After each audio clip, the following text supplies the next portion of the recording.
the snake flag. In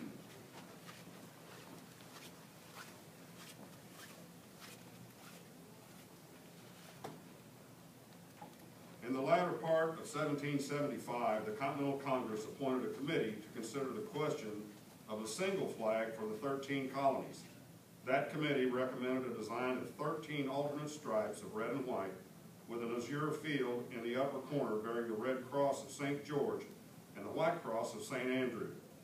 John Paul Jones, the senior lieutenant of the flagship Alfred, hoisted this flag to the masthead on December 3rd in 1775, and 1 month later it was raised over the headquarters of General Washington at Cambridge, Massachusetts. Its complement, as he wrote, to the United Colonies. This flag, called the Continental Colors and the Grand Union, was never carried in the field by the Continental Land Forces, but it was used by the Navy as its exclusive ensign, and was the first American flag to receive a salute of honor, a salute of 11 guns from the Fort of Orange in the Dutch West Indies. In response to a general demand for a banner more representative of our country, the Congress on June 14, 1777, provided that the flag of the United States be 13 stripes of alternating red and white, and that the Union be 13 stars, white on a blue field, representing a new constellation.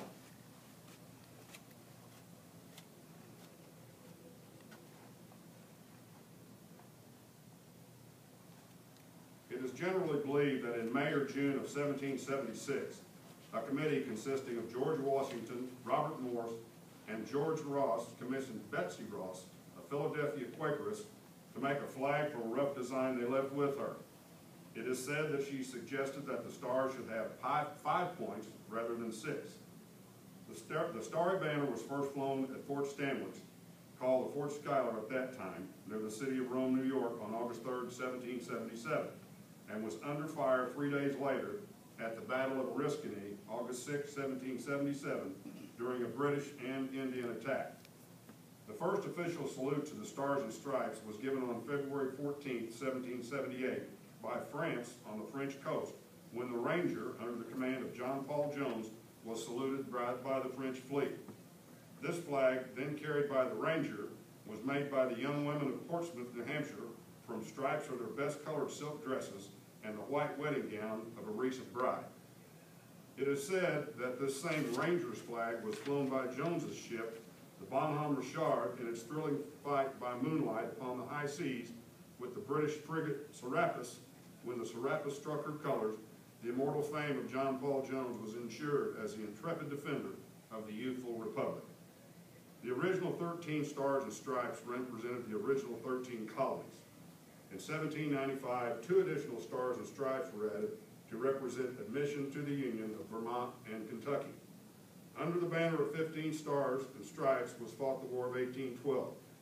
It was sight of it flying over Fort McHenry on September 14, 1814, that inspired Francis Scott Key to write what was to become our national anthem, the Star-Spangled Banner. Miss Margaret Young, who cut the stars for that particular banner, was the mother of Henry Sanderson, the Grand Exalted Ruler of the Order of Elks in 1884. The Congress on April 14, 1818, adopted a resolution that on and after July 4, 1818, the number of stripes should be 13 and that the blue field should carry 1 star for each of the 20 states in the Union, and that a new star should be added for each state thereafter admitted.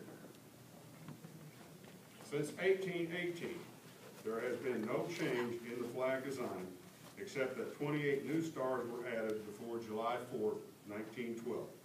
And this flag of 48 stars flew over this nation for 47 years until just before the Vietnam War.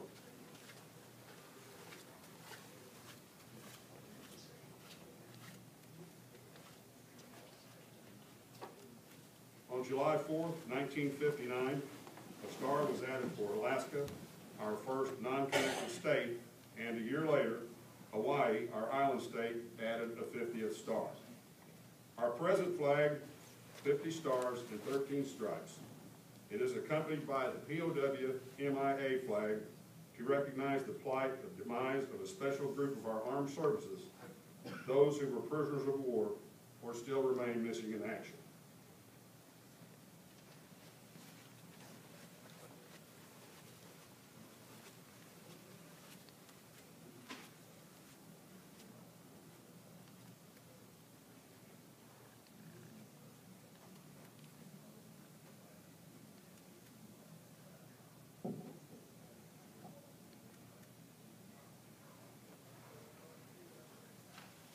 Please stand and salute our flag.